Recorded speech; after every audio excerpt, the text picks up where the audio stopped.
Sunny, what are you cooking today? I'm cooking a meal for 15 people at this Florida Mastermind. Can I come join? I would love it. Is there any specific way you guys like to eat? We're kind of a primal or ancestral group, so we want nutrient density above all else. Love that. Welcome to Katie in the Kitchen, a series in which I interview people and cook with them with the hopes to re-inspire people to connect with their food. Sourdough, it's fermented, and that's much easier on the gut. And the way you know if it's real sourdough is there's no vinegar listed in the ingredients. I know the farmer that helps the Thousand Hills Farms. He oversees all their stuff, and it's legit. One single potato wrapped in plastic? No, thank you. Some of these apples, they have bred the goodness out of them. Red Delicious sucks. I think Snow White would have collapsed because it tasted so bad. Yeah, let's get the Honey Crisp instead. Let's go cook! Yes, girl!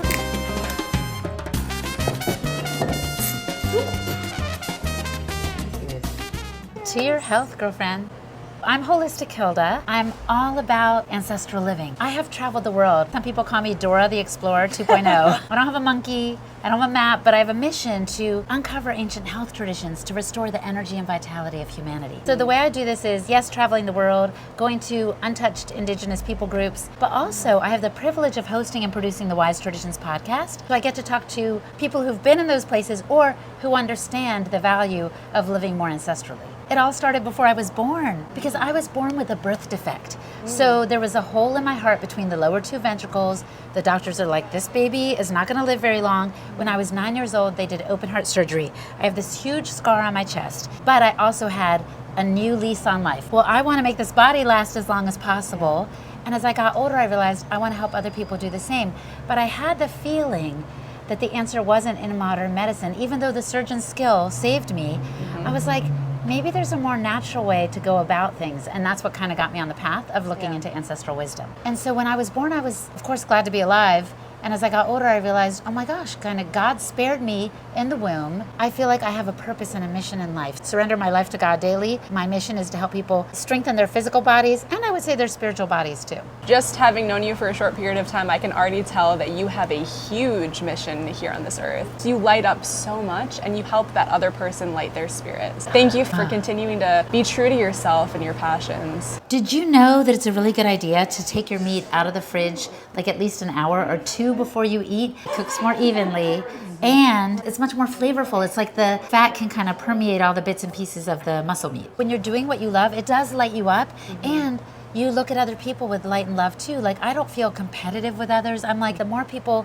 living their best life, the better for all of us. I completely agree, and you are doing that, and it's inspiring. Being the host of this podcast that's doing really well, I feel like I'm in the front seat row in a University of Life 101 class. Like, I get to learn from Bruce Lipton and Luke Story and Zach Bush and people like you. I'm just like, everyone has something to teach me. And so with that learner's posture, I gain so much, but I'm not just gonna hold on to it. I'm gonna spread it around because, you know, a sponge, when it soaks up too much water and doesn't get squeezed, gets stinky. So we need to kind of put everything we know and keep sharing it and spreading it around. Like that analogy, I usually say I am like a sponge with learning because I just want to soak everything up, which is why I love connecting with people, because I get to learn about them. And as we've talked about, like, I'm definitely an empath and I feel people's energy that way. I have to then wring out my sponge a little bit too, as though I'm not holding on to that energy 100%. And letting it kind of pass through me. When we're wringing out the sponge, we're spreading the waters. Exactly, and then other people can absorb it, and sometimes they'll leave it, and that's okay. Like, that's a beautiful thing too. I put out my information, and some people are like, that's cool, but I'm not interested. And I'm like, okay, that's fine, because the right sponges will pick it up. Yes. And carry it on, so. Yeah, it's like we come across so many people in our lifetime, and we're not gonna connect with every single person in the same way. And you pick up and you put back whatever's meant for you. I want people to be healthy, Katie, but I also want them to be happy. You know, I wonder if I should go by Happy Hilda, but I'm not so sure.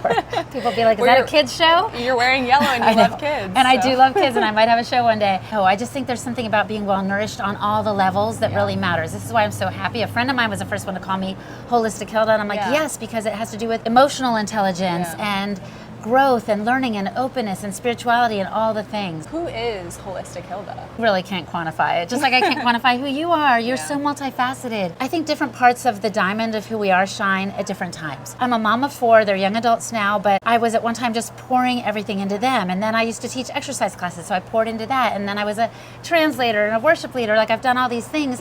And it's not just about professions, mind you, but it's about exploring different facets of who we are. So right now I'm a podcaster, I'm a content creator like you, and who knows what's next. And it's kind of fun. It makes life really interesting to accept that we're multifaceted and we don't have to stay the same. And as a matter of fact, you are not the same person you were yesterday or 10 minutes ago.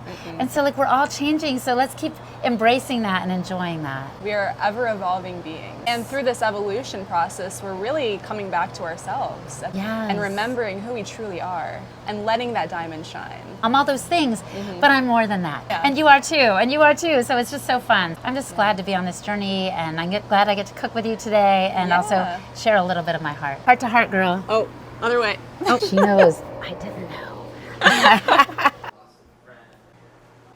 So we're going to have tonight sweet potato fries and burgers. I think a lot of people associate those foods with being unhealthy. No, it doesn't have to be at all. These are organic sweet potatoes, and then we're going to be cooking in coconut oil. Sometimes I do it in duck fat that has nutrients in it. It's not just some extruded vegetable oil that's actually rancid. Katie had the bright idea that we can cook these in bacon grease. She keeps wanting to take the potatoes I'm trying to put in my pan. So if this were my own kitchen, I would have a much easier time because my knives are a lot I know, sharper. Maybe make it super primal and just like karate chop. Yes. My hand is literally blistered from cutting that potato. You took one for the team. Oh my gosh. So the reason it's nice to be outside is not just for the fresh air, but literally our bodies also feed on the full spectrum of sunlight. This is one of the kind of primal tenets is get outside. We spend 3/4 of our day inside and like 1/4 outside, and our ancestors did the opposite. And so we are languishing with anxiety and depression and things like that, not just because of our poor diet, but because we're not getting enough of the nutrient of the sun. Yeah, and we've got Brian here from Shielded Healing, and he was teaching us the other day about how important it is to protect yourself from EMFs, to get the right kind of light. Yes. Because the infrared light is so much more healing than the blue light. So he has a meter that shows the full spectrum of sunlight, and it has all these colors that, of course, that are not visible to the naked eye that are of benefit to us and nurture the cells like really profoundly. And inside we have this limited spectrum, so it's like mostly blue or maybe a little bit of red in it, but we need what the sun has to offer. Oh my gosh, this is like I need a saw. I know. Holy sweet potato. So many sweet potatoes. So out of all the places that you've traveled to, where had the best food? People don't usually ask me that. And I hate to be partial, but I was in Thailand this summer, and oh my gosh, the coconut, you know? The fresh seafood. I feel like the culture there, it draws a lot of Westerners to want to learn about the ancient traditions. It makes me think a little bit of the trend of like, oh, I must have goji berries or, you know, something in an acai bowl or something that's like very exotic for good health. When actually it can be found in your own backyard, wherever you live in the world. This is what Dr. Price found when he traveled the world in the 1930s. You probably know he was this dentist researcher guy, and he was looking for the healthiest people because he had seen pictures of them in National Geographic. So anyway, so he's traveling the world, and he's like, wait, the people in Switzerland are eating like butter and dairy and sourdough bread, and the people in Kenya are having meat and milk and blood. Like, it was so different. Everywhere he went was different. But people were thriving on the local, seasonal, traditional foods. Whereas those that departed from it started to suffer all kinds of health issues. If that helps people to go to Thailand and learn from their traditions, maybe loosen up a little and explore, that's great. But honestly, you don't have to go to Thailand for that kind of growth, I don't think. You do not. You want to separate them out as much as possible, so that way each edge of the sweet potato fry is going to get crispy. Tell me a little bit about the story of Weston A. Price. Like I said, he was this dentist guy, and he was in his clinic in Ohio, and he was like, wait a minute, the kids here have crowded teeth, cavities, you know, poor behavior, poor vision, poor hearing, the whole thing. And he's like, something's up. I have to start exploring the world. So every summer for 10 years, he and his wife Florence, they went all over the world looking for untouched people groups. Why? Because he knew that the modern people in the 1930s were not doing well. And he thought, let me see if I can find these vibrant, healthy, optimistic, fertile people. and he found them. But what he also found is that modernity was starting to creep in, and by that I mean modern lifestyle and food ways that were not going to go according to their traditions. And so these would start to be incorporated into the diet and the lifestyle of some of the people, and then their health would start to tank, basically. They would start to get cavities, or the next generation would have more narrow faces and crowded teeth. Fascinating stuff, and he documented this in his book, Nutrition and Physical Degeneration. So he might be like, oh, that has nothing to do with me. If you bought that book and just looked at the pictures, forget reading it, just look at the pictures, you'd be like, whoa, I can see the changes in these tribal people when they left their traditional ways. And then when you walk down the street, Katie, you can't help but notice modern people a lot of times need braces. Why? Because their faces are narrow, or because they haven't had the right nutrients in utero. Like, it's just mind-blowing. So we're kind of off, a little bit behind the starting line. So we need to do things to shore up our health. We need to be more intentional than our ancestors, because we're removed from nature, we're removed from organic food ways and all the things. So this is why there's a push actually to return, because people are getting so sick that they're like, something's got to change. And why don't I start with diet? I interviewed someone who interviewed a centenarian from one of the blue zones. She said to him, what did you cook? And he said, of course, it was always grease from the pig. Like, it was lard or bacon grease. That's what we used to cook in. He said, we had nothing else. She said, why didn't you tell the blue zone authors about this? Because everyone thinks you guys are plant-based. He goes, we kind of knew what they were looking for, and we were embarrassed. They didn't want to admit that they cooked with pork fat. Isn't that interesting? I think we can unabashedly enjoy it, because it is actually really nourishing compared, like I said before, to the rancid vegetable oils. You're saving money, and this is all about regenerative. We're repurposing and using all the parts of the animal. That's one of the wise traditions, is honoring the animal by using it from nose to tail. You were mentioning like the teeth changes. Is that from eating meat versus vegetables? So I'm thinking back to dinosaurs and how certain dinosaurs have different teeth depending on whether they're an omnivore or a carnivore. Oh, that's a good question. I don't know if it had to do with eating meat or not. So I interviewed on the Wise Traditions podcast James Nestor, who wrote Breath, the New Science of a Lost Art. And he does say, we're not chewing things that are hard enough, so our jaws aren't developing properly. But Sally Fallon Morell, the president of the Weston A. Price Foundation, that's based on the work of Price, suggested it just has to do with the fact that we're missing nutrient density. If our parents had sufficient fat-soluble vitamins in their diet, A, D, E, and K, which come primarily from animal products, then the fetus or the baby would be born with room for all the teeth in the skull, you know, without the narrowed face, with better posture and better hearing and vision naturally. You know how many kids I see with glasses in the park now? Are we getting better at testing, or is something wrong? I actually think something's wrong. They're not getting the right start, which is why they're behind the starting line. Like I said, it's really alarming. So these are the things that Dr. Price found, but it wasn't just that we're not chewing on hard foods, to answer your question about the jaw. It has to do with how nutrient dense is our food.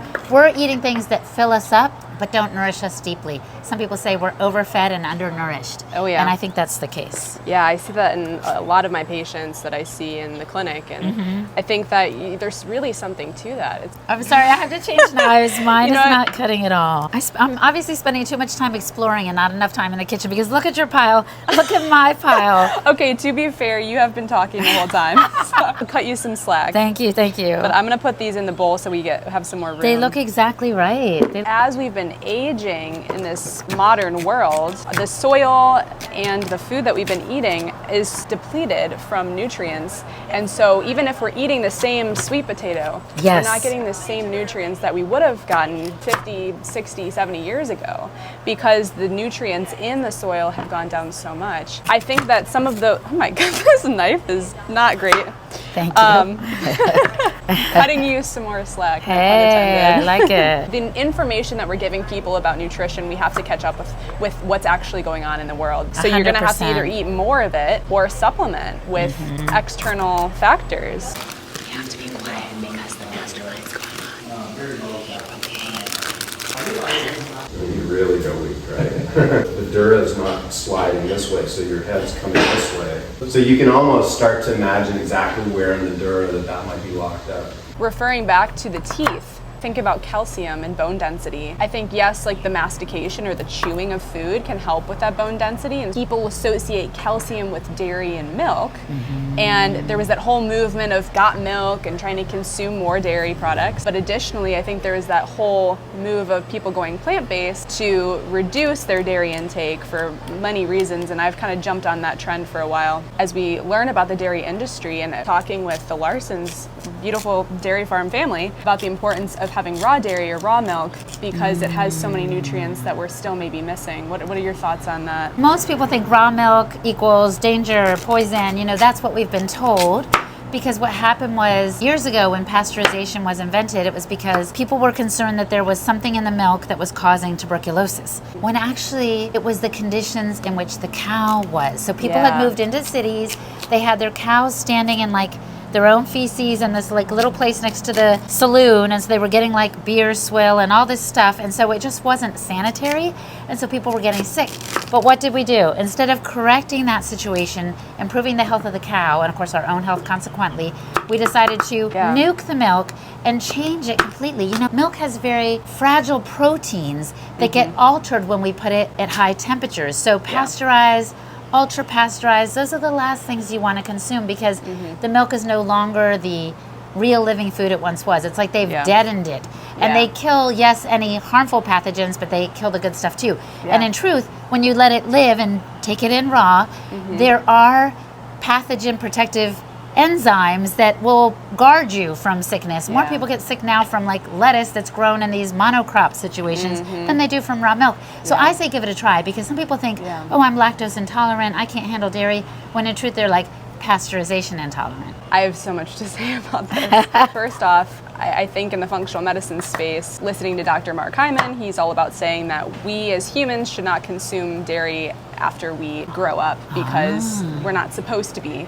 Animals are the only mammal that are supposed to be consuming their mother's milk past being an infant. But I never really understood why, but I do know that the dairy products have been linked to autoimmunity and lactose intolerance. It is rising, and we're wondering why that is. It's probably because of, like you were saying, the quality of the dairy has gone down so much, and we're getting far away from the living food, and now it's dead food, and we become what we consume. Information, food, energy, light, people we surround ourselves with. And if we're consuming dead food, what are we becoming? Oh my gosh, that's such a good point. And so if we're eating the live food, which is why fermentation is so important, because we are mostly bacteria, eating that live food is giving us vitality, it's giving us life, it's giving us true energy.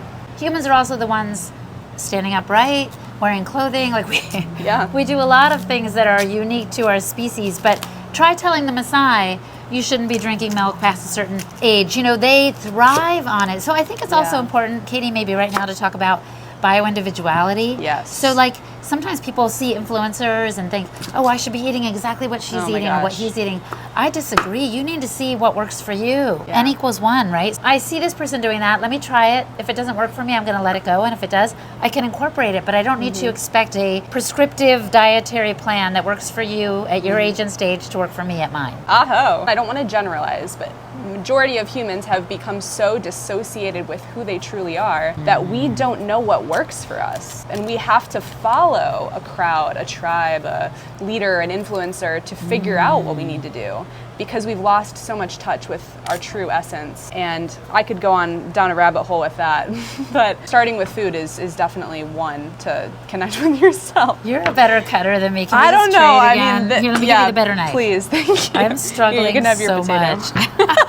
But we're having fun with it. We are. And that's the important part. And we're putting our love into the food. That's right. Love, love, love. One secret ingredient to add to hamburgers, as long as you're all adults, is wine. No, seriously, it will burn off, but it will add a special flavor to the burgers that'll make them excelente. So we were just talking about the importance of eating grass-fed, grass-finished, if you can find it. How the reason why it's mainly important is not just because the cows are eating better nutrients, but also the energy of that being, that cow, transmits from cow to you. I think this is a hard thing to quantify. If you see the conditions those animals are in, nobody wants that. And then if they're stressed there's going to be stuff in their system that you're going to be literally ingesting. I don't want that for my life. I'm also wanting to support the farmers that are doing it right, where the animals are living their best life until the day that, in exchange for the way the farmer is taking care of them, they give their life up as kind of an offering of gratitude, I would say. Having gratitude for no matter what kind of meat you're eating, because that is another life being that was sacrificed. Cooking with Katie is so emotional. It's okay. I got you. For a long period of time in college, I was mostly vegetarian or pescatarian if I could find good quality fish. I didn't really notice how I was feeling disconnected from myself.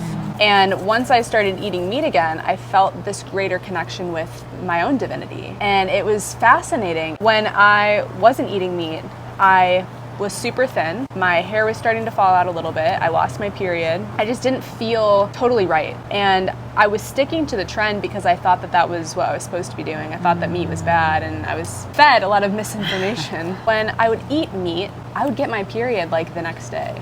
And I thought that it was the hormones in the cows or the feed. And that was what I was convincing myself of like, oh, this is so bad. Like, there's so much hormones in the meat that's why I'm getting my period now. And this isn't natural.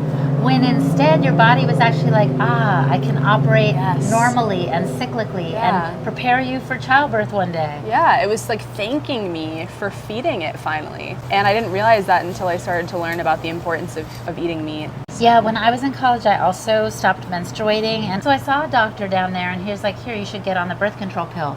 But I remember thinking, there's something not natural about that. I'm not going to have a baby right now. I'm not, being active that way. So I was like, better not. And I'm glad I thought that way. Yeah, that was also pushed on me too when I was irregular with my menstruation. You go to the OBGYN, and the first thing that they think of is, you must be on the pill, because everything in modern medicine is about taking pharmaceuticals, right? Wow. So instead of looking at what the root of the problem is. Exactly. And of course, being on the pill has its own kind of cascade of issues with your hormones. As women, we have this privilege of being childbearers. And when you have a regular period, that's a sign of good health.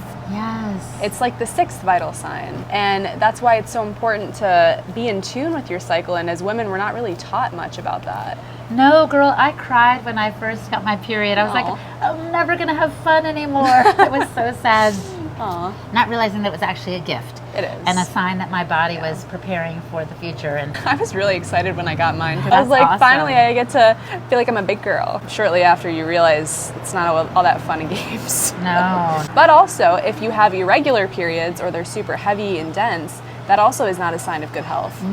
Because that's telling you that you have some sort of hormonal dysregulation. That's right. There's so much so you shouldn't suffer. Learn from ourselves. And instead of seeing our menstruation or our cycles as inconvenient, we should see it as a gift, like you said, but also as a messenger in terms of how it's functioning and how we could be affecting our hormones with stress and poor nutrition and all the things. Yeah, it's a window into our health and our hormonal health and how we're doing. Like every month, a little maintenance check-in, like how are we doing? Good point. Yeah.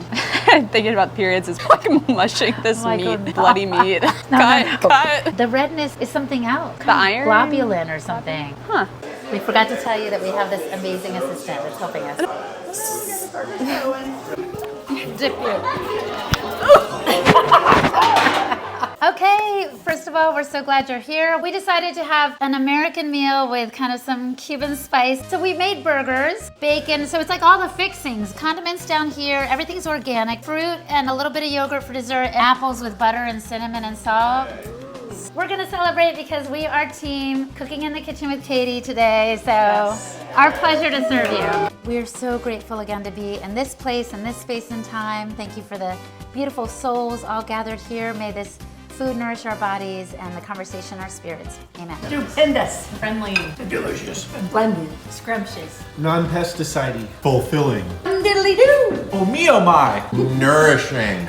Animal-based. Fantastic. Spicy. Excelente. Uplifting. Exquisite. Thank you so much, Holistic Hilda, for being on Katie in the Kitchen. It's been a true pleasure getting to know you and being primal. Oh my gosh, I've loved it so much, Katie. It's really fun. What is one message that you want to share with the world? Health, actually, I don't think should be our end goal. I think the end goal is actually love. I think we spend all of our money and all of our time sometimes chasing health, but that's not the point. The point is love. So nurture that in your heart and look for people around you that can help lift that up in you as well. I love that. So let's Yay, try we this. get to dig in, all right.